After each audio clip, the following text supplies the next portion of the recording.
My name is Dario Hasenstab. I have a degree in international affairs, and I'm here with Balder Hagritz, a former university professor of mine, as well as an IR consultant. And together, we're bursting the Western bubble. Today, we will analyze how to understand the 2003 Iraq War through the lens of the Western bubble. Because while Western societies have many strengths and significant weaknesses, in order to analyze these, we use the concept of the Western bubble. If you would like to know more about this concept, how this podcast started, or who we are, make sure to listen to our introduction episode. Hi, Balder.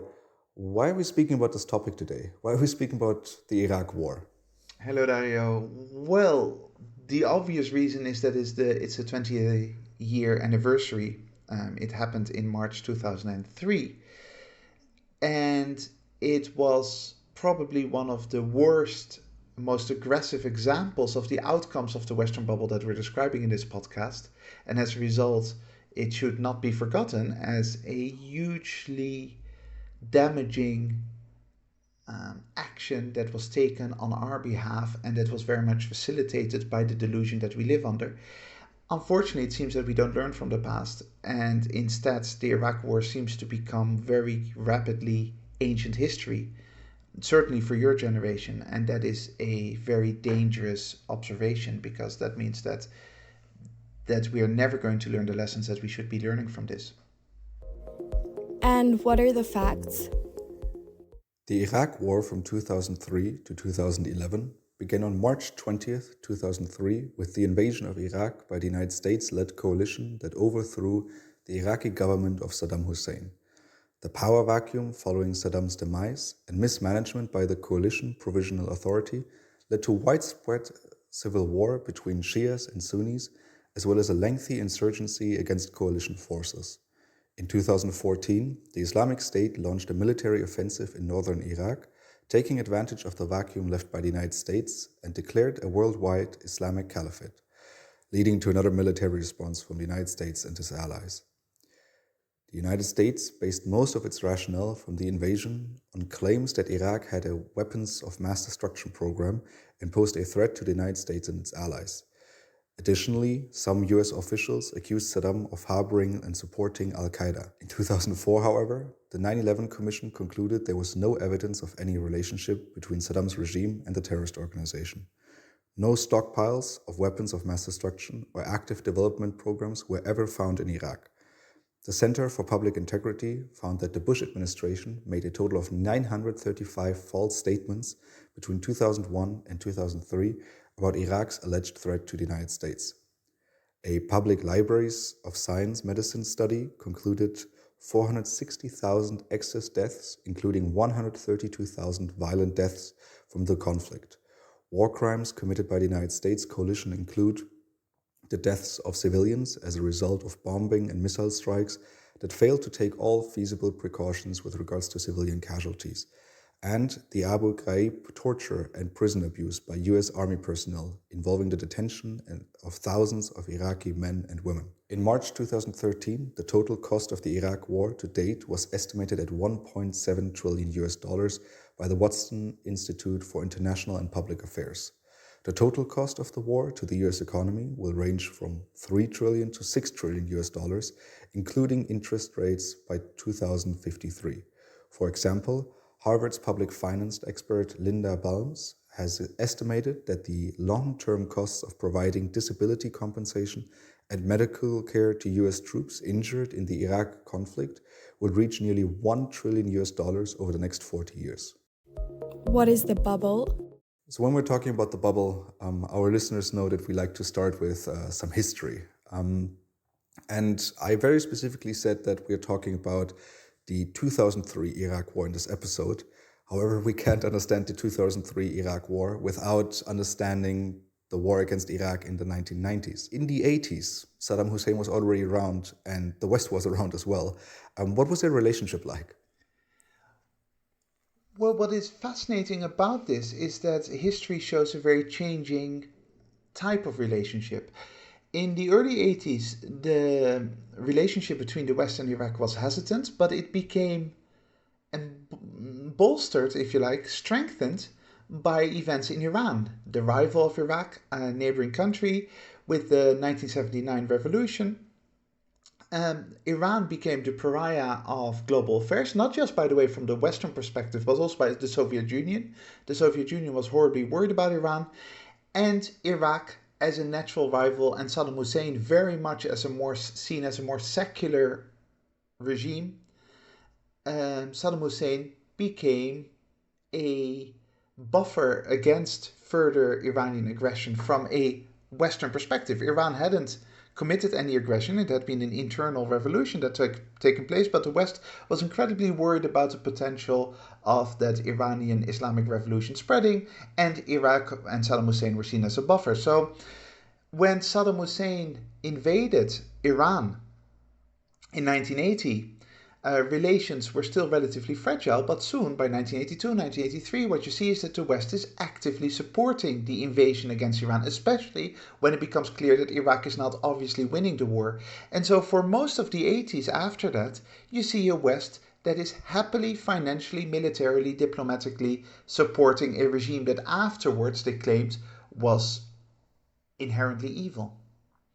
Because then suddenly this government that you just supported, I mean, and you being the West here, suddenly this government turns on Kuwait and starts invading, the small state on the Arab Peninsula, very rich in oil. And that suddenly changed the dynamics. Suddenly Saddam Hussein was no longer just, help against Iran, but suddenly he became a threat to interests. And what is fascinating there is that it was a misreading of Saddam Hussein when he thought that he could get away with it from a Western perspective. So this is in the context of the Iran-Iraq war. The Iran-Iraq war, sorry, the Iraq-Iran. Iraq was the one who invaded Iran. The Iraq-Iran war had been supported by the West, had not gone anywhere, and 8 years later basically ended without any significant gains by either side, but in many ways you could claim that as a victory of Iran, because Iran was the defending party here. And Saddam Hussein was in huge financial trouble because of this, and he felt that he had fought a war partially on behalf of the West. And so he had to deal with internal finances that were all over the place. Iraq was hugely indebted despite its significant oil supplies, and he looked at Kuwait saying, there is my target to solve my financial problems. And where it went wrong is that he did not understand that Western's geopolitical interests had changed by that time, because by the late 80s, the West had started noticing, obviously, the collapse of the Soviet Union. It would still take a few years for it to actually occur, but it became clear that the Soviet Union was about to collapse by 1989, the fall of the Berlin Wall. And the West started preparing for a world where they were the only superpower left. And then when I say they, I mean particularly Washington and the United States. And with that in mind, the West looking towards the 1990s and the 21st century as a world that would be dominated by Western liberalism, they could no longer be seen to be supporting this dictator.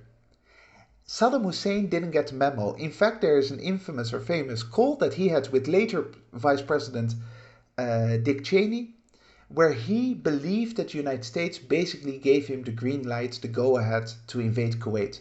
The United States afterwards denied it, and it seems very plausible that the United States never actually wanted him to invade Kuwait, because their reaction was very fast, very rapid, and very aggressively anti-Iraqi. But Saddam Hussein did not understand the geopolitical interest of the West changed.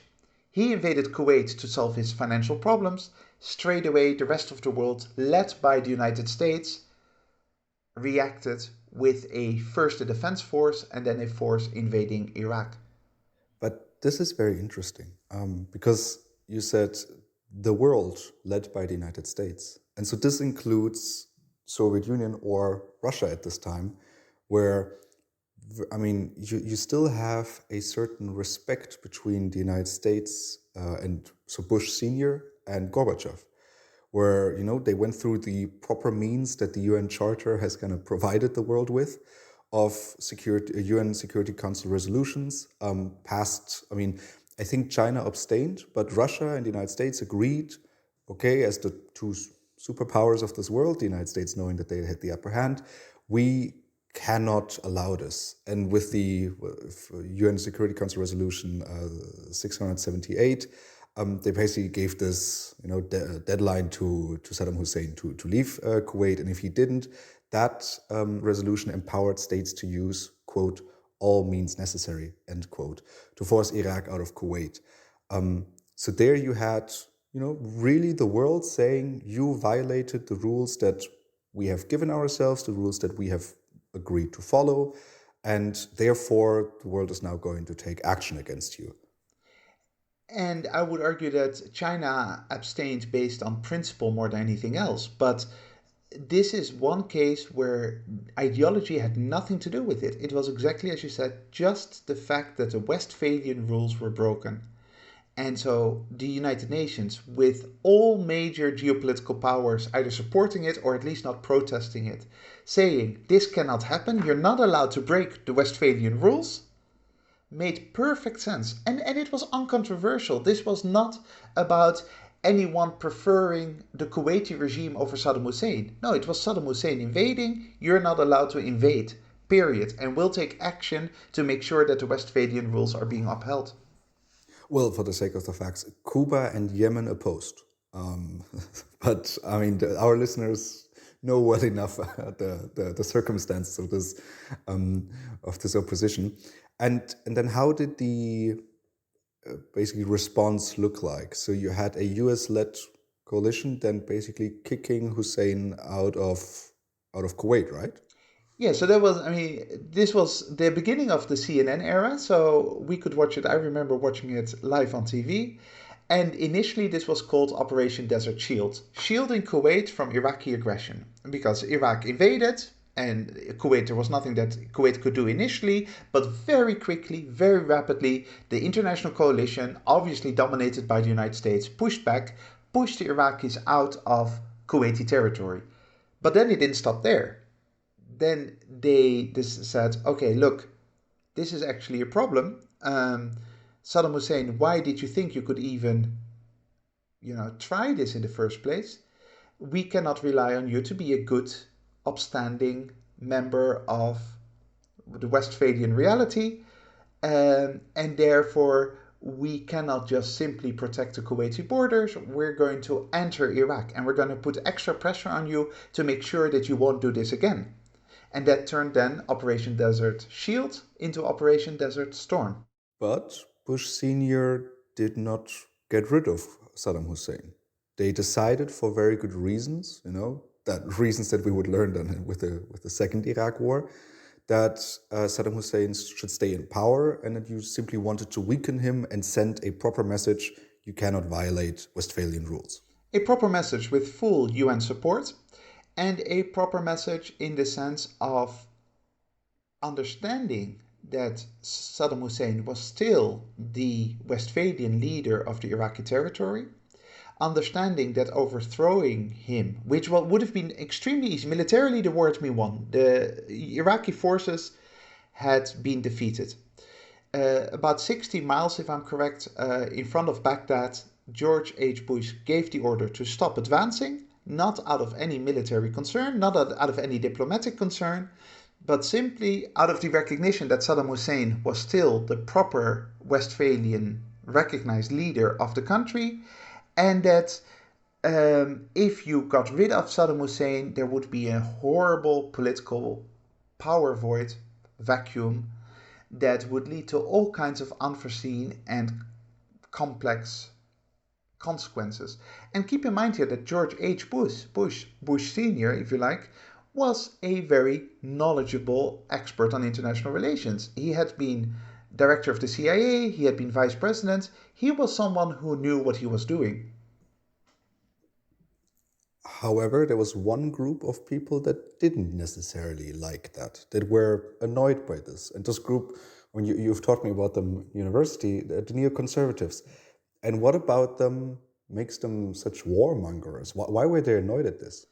So the neoconservative movement, students originally, we're talking about the 50s, 60s, Leo Strauss, from Leo Strauss, a not very well known, by the way, academic in Chicago, they learned that the West, and especially the United States, had this exceptional position in global affairs, that they had figured out the magic formula for humanity, and that everything needed to be done to make sure that the rest of the world would not only respect US power, but would turn into the United States, would start copying this exceptional model.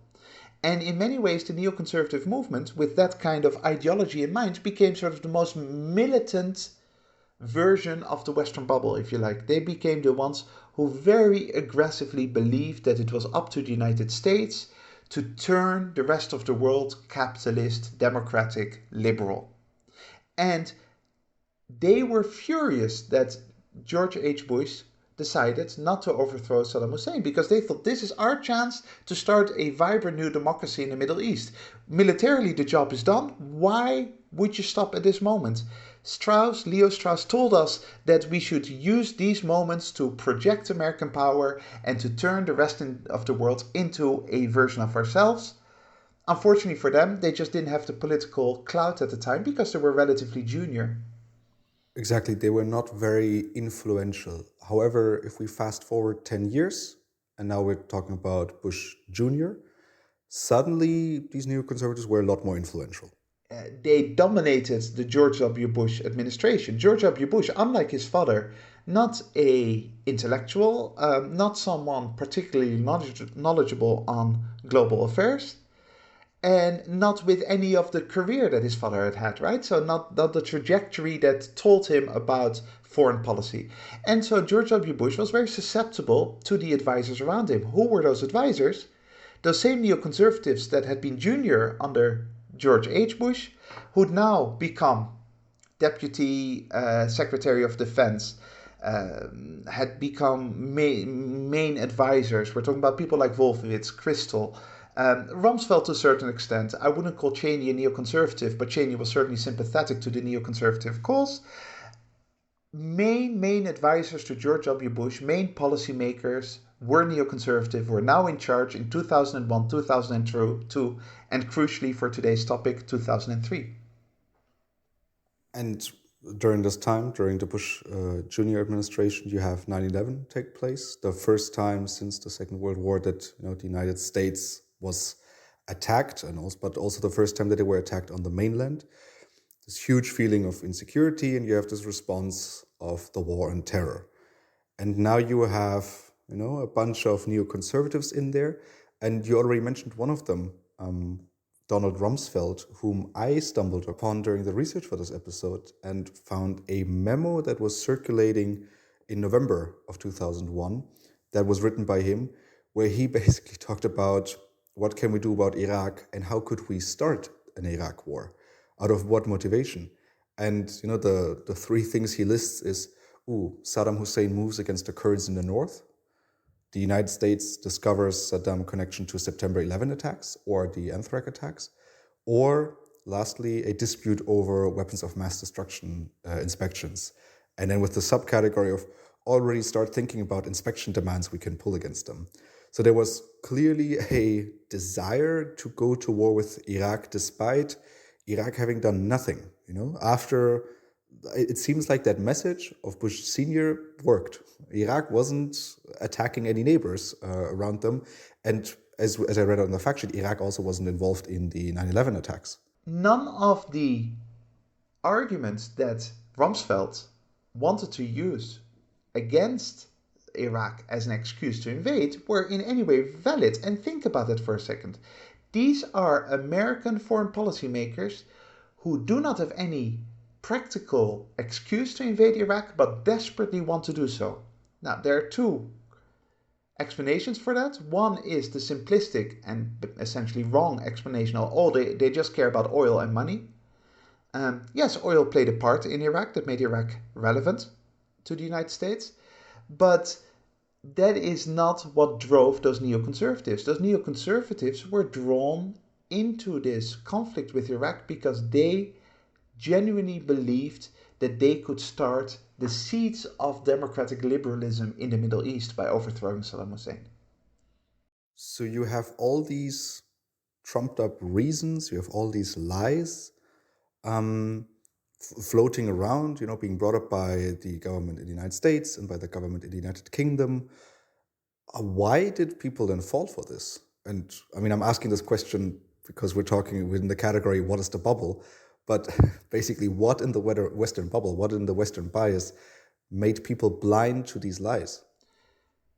One thing to remember in 2023 is that this was only, and I say only without quotation marks here, only 2 years after 9/11, the United States and the world, the Western world certainly, were still traumatized by the events of the 9th of September 2001. That trauma was still very much alive in 2003, and the neoconservatives very happily milked that trauma by repeatedly somehow connecting Saddam Hussein to terrorism, somehow connecting Saddam Hussein to Al Qaeda, somehow playing with the emotions of the traumatized American public. But much more importantly, they kept on repeating that Saddam Hussein was an evil dictator. And when we, in a liberal democracy, in a Western bubble, hear dictator, automatically we think, oh, well, then surely it's a good thing to do something against that person. We do not like dictators. We as a democracy have a duty to protect democracy and freedom across the world. The Iraqi people aren't free, so let's actually get rid of this guy. And then the Iraqi people can choose for themselves what kind of government they want to establish. And the neoconservatives were very good at hitting the right note and thereby creating a sense of legitimacy, at least within the United States, in favor of this invasion, which was a purely manufactured invasion, a purely voluntary, aggressive war against a country that had not been a threat in recent times to the United States, that had not committed any of the acts that they were being accused of, and that in no way was responsible for any of the deeds related to 9/11. And when we speak about a Western bubble here, I mean, we're mostly talking about the United States and the United Kingdom because there were very big players in the West that were opposed to this. So Germany and France, were clearly not part of this. And when we talk about this coalition that invaded, we have made fun is maybe a difficult expression, but we have kind of made fun of this in the past, where you had a bunch of countries involved, many countries involved. However, their involvement was purely out of a favor to the United States, and it was not real involvement. And the example we used in one of the prior episodes was Iceland, that sent two troops, two explosive officers, and that there were a bunch of other countries that sent anything between 100 and 300 troops. I mean, we'll just go through the list. Tonga sent 55, and North Macedonia sent 77, and the list goes on. So this wasn't really an overall Western project. This was very much a United States, United Kingdom project, getting some others on board, but other players in the West weren't involved. And that was necessary from a diplomatic perspective for the United States to pretend, and it was pure pretense, that it was a coalition of the willing, as they called it, right? And they desperately tried to bribe, bribe in many different ways, other governments to basically put their name on the list. So obviously the United States doesn't care about two troops from Iceland. They care about Iceland being part of their coalition.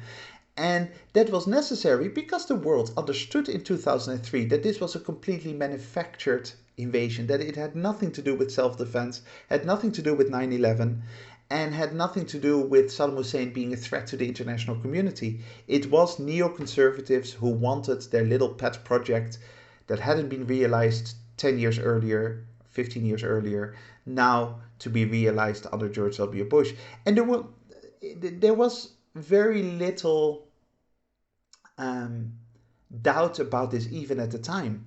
The only thing that kept the debate going was this sense of this Western liberalism being automatically entitled to overthrow an authoritarian regime. So even those who were skeptical would say, yeah, but Saddam Hussein is a horrible dictator. And because he's a horrible dictator, I'm not really going to lose a minute's sleep over the United States getting rid of him.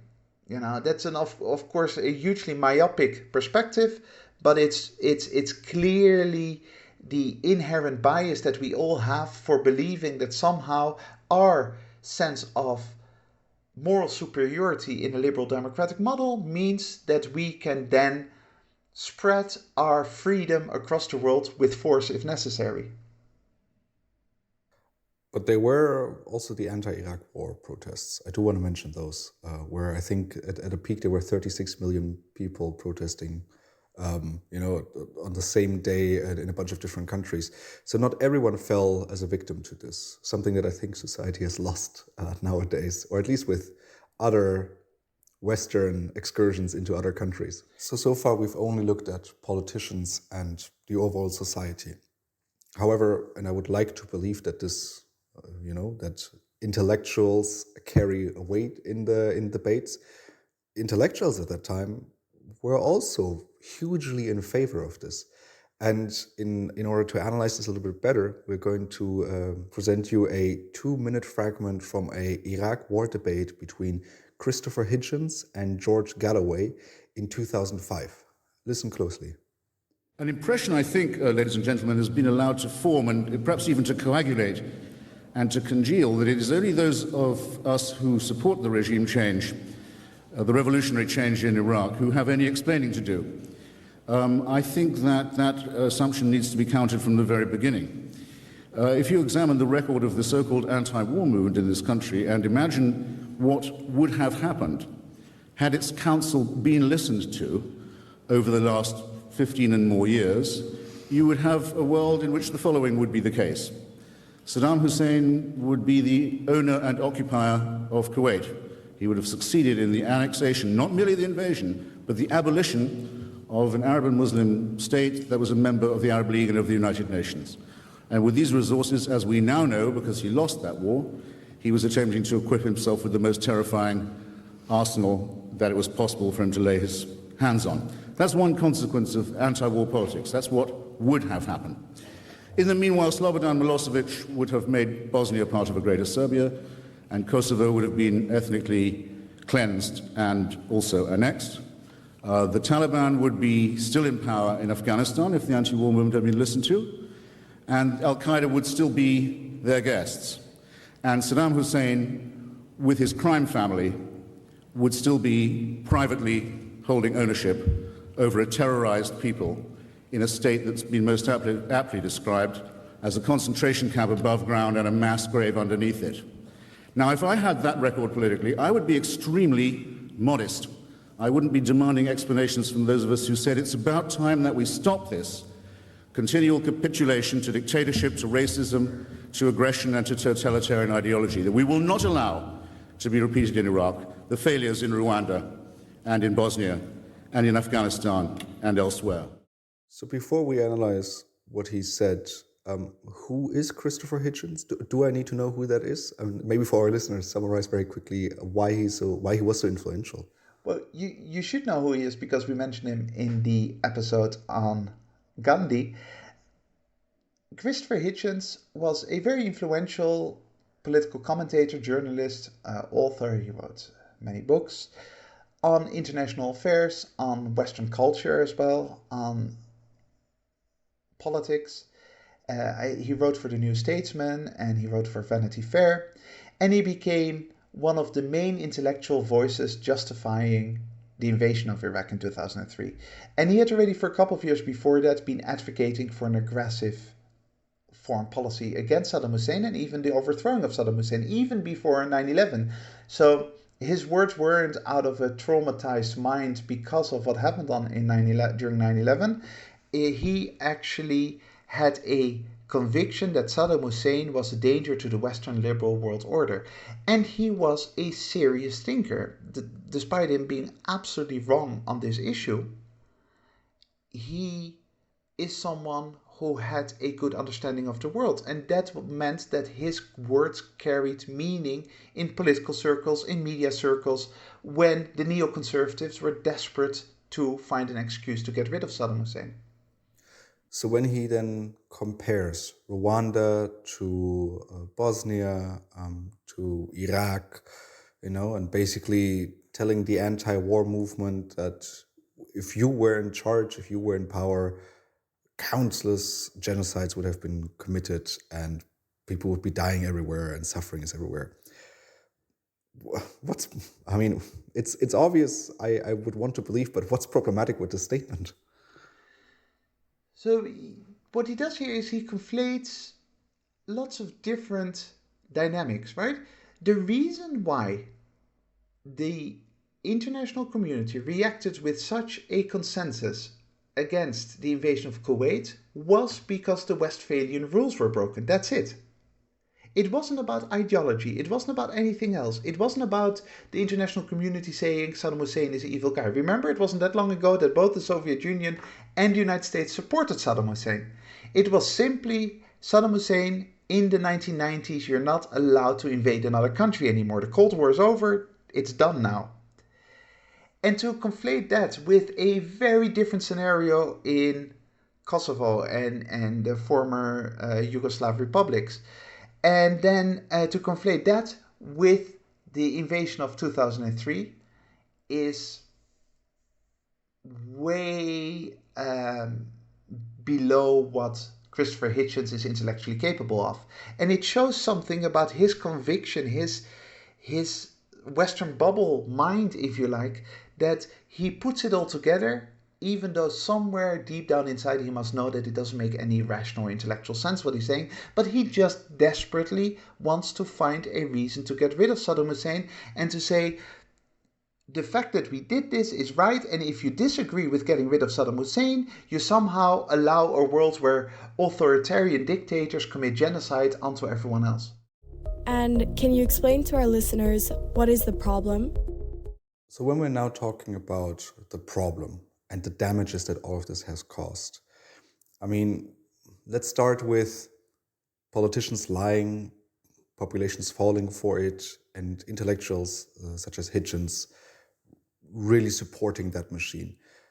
What's the problem of that? Of politicians lying, intellectuals supporting them, and the population falling for it? Well, it's funny that you're saying that, because that's exactly what Leo Strauss, the academic that we mentioned before, that it's at the foundation of the neoconservative movement, told his students, look, the idea here was neoconservatives, you need to do whatever is necessary to make the United States strong, to keep the United States strong, and to project liberal democratic values around the world.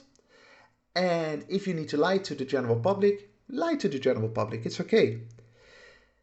The problem, of course, with doing that is that it leads to really arbitrary and generally bad foreign policy making, because there's no longer any sense of accountability. There's no longer any sense of the people within your country being able to judge what is right and what is wrong. Instead, it is any specific ideological movement that may be flavor of the day, making very destructive choices that have an impact on potentially millions of people around the world. Let's talk about these destructive choices then. I read out in the fact sheet that approximately 500,000 people died. That's a lot of people dead over a few lies. Yeah, so here's the thing when you talk about Iraq and Saddam Hussein. I don't know, nobody knows what Iraq would have looked like if the invasion hadn't happened. But there are very few reasonable scenarios that would have predicted 500,000 civilians dying in the following 5-10 years. There are lots of scenarios that could have that would have predicted some kind of internal revolution against Saddam Hussein. Saddam Hussein wasn't that strongly in power anymore. There are loads of scenarios of what could have happened to Iraq, but the idea that 500,000 people would have died anyway is of course insane. The invasion of Iraq caused the deaths of 500,000 people, give or take, and that was all because of a choice made by the White House in 2002-2003. That is something that can never be erased from history. That is a voluntary war against a country that is half the globe away from you, that hasn't actually committed any acts of aggression against you. This is the responsibility that US foreign policymakers and US intellectuals and UK intellectuals or intellectuals elsewhere have to live with. And we're looking at Iraq today. I mean, there were a lot of articles looking at Iraq nowadays in the past few weeks, simply because of the 20-year anniversary. And it's a country, very unstable. We already talked about the rise of ISIS, but first you had a civil war between the Sunni and the Shia. Then you just leave that country up to itself. Then you have a terrorist group rising. I mean, given that Bush kind of started this invasion in the name of the war on terror, if anything, it had the opposite effect on this. Yeah, so even if you don't want to take a moral approach, even if you don't want to talk about the human destruction that took place as of part of the invasion of Iraq, then at the very minimum, you need to look at whether the United States actually achieved any of its objectives.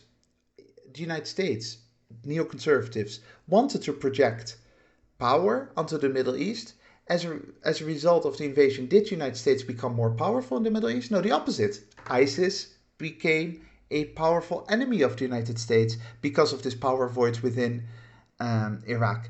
Did the United States start the seeds of a flourishing democracy in the Middle East? No, Iraq is by no means a flourishing democracy.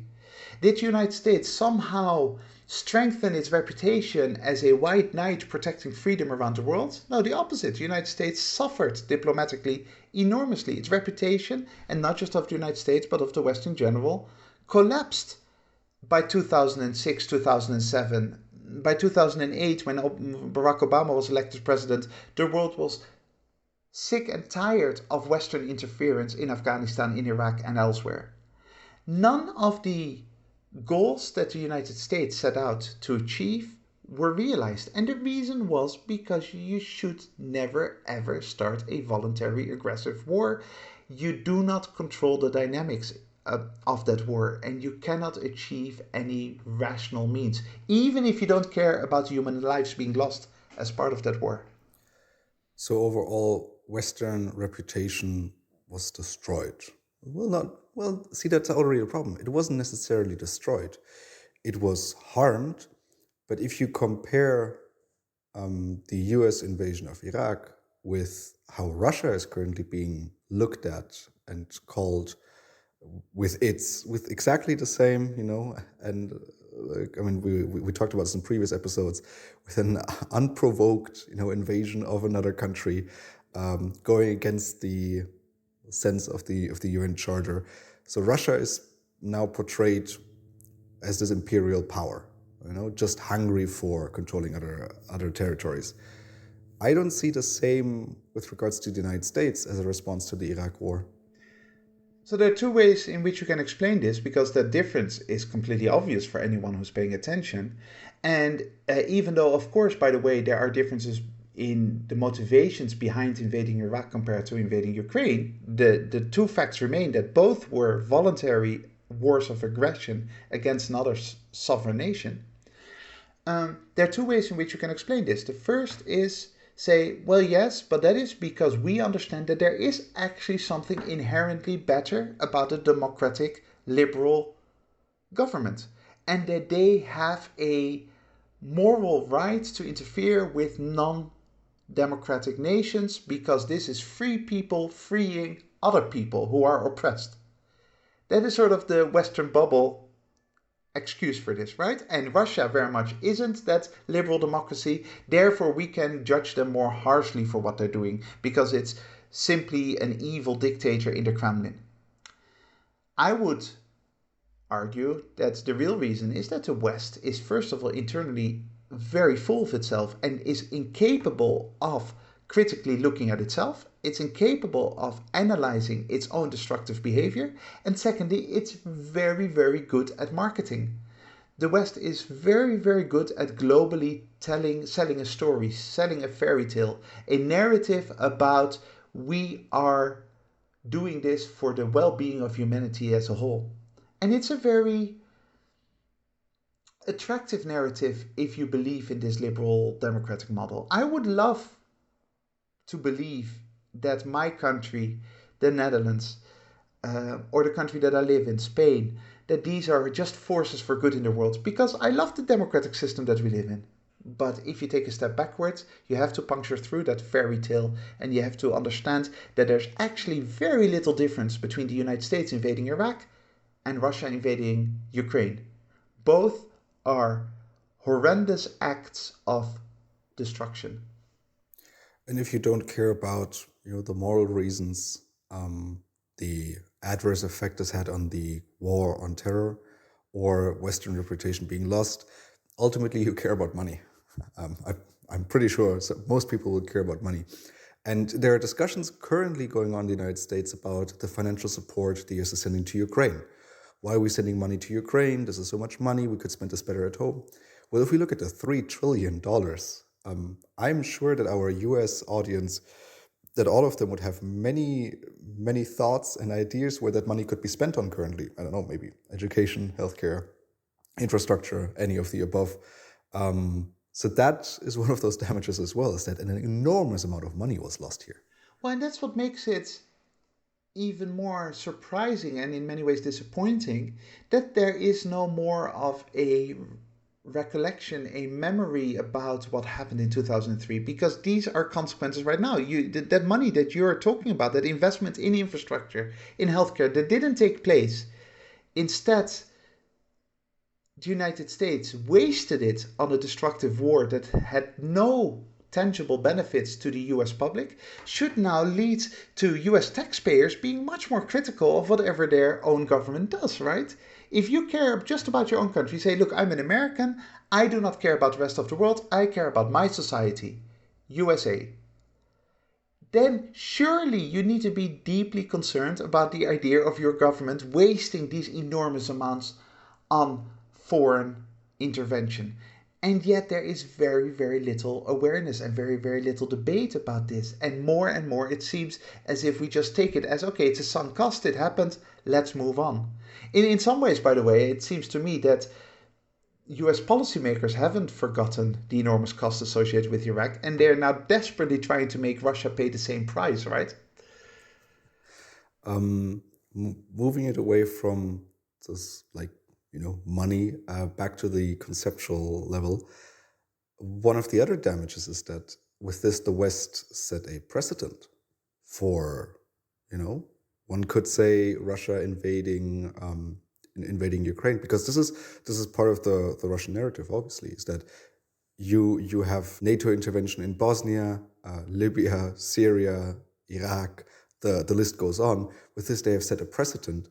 And now you see Russia and others taking on that narrative. I'm sure, we already had our episode on the West and Taiwan, that if China were to make a move on Taiwan, you could quote that precedent that the West has set. And China has much more of a claim over Taiwan than the United States ever did over Iraq, for obvious reasons.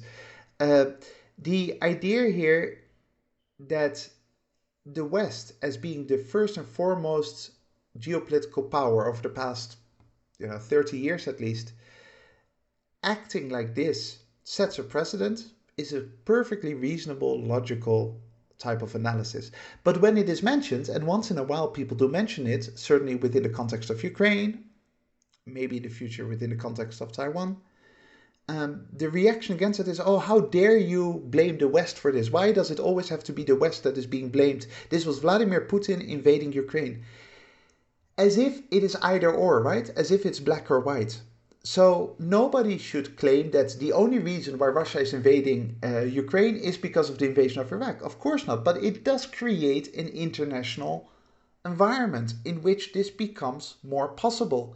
The United Nations can be less outraged towards Ukraine because of this behavior by the West previously.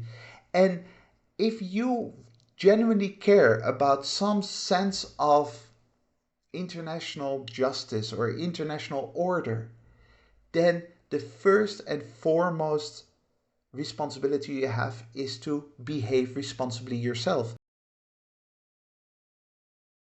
The West has not behaved responsibly, therefore making it much easier for a country like Russia to aggressively invade a neighboring nation.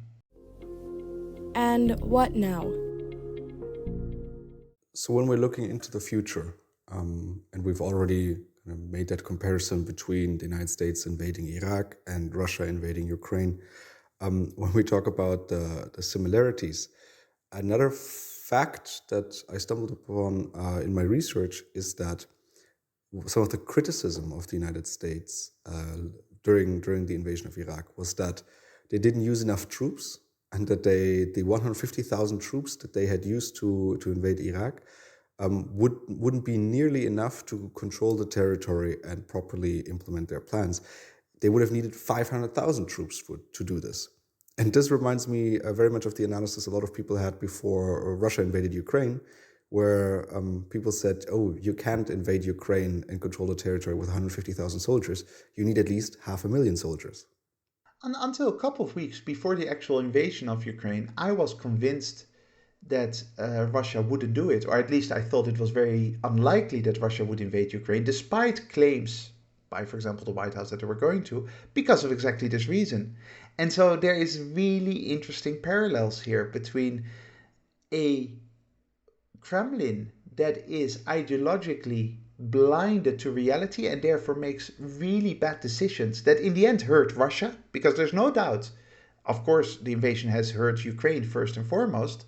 Ukraine are the original victims of the invasion, obviously, but there's no doubt that Russia is weaker now, a year after the invasion of Ukraine, because of this ideological approach to Russia's foreign policy, which is extremely similar to an ideological approach by the United States in 2003, which then damaged United States power and United States influence around the world, where it was also completely obvious that militarily they were making a mistake. Not in terms of initially defeating the Iraqi army, that was easy, that happened in a few months' time.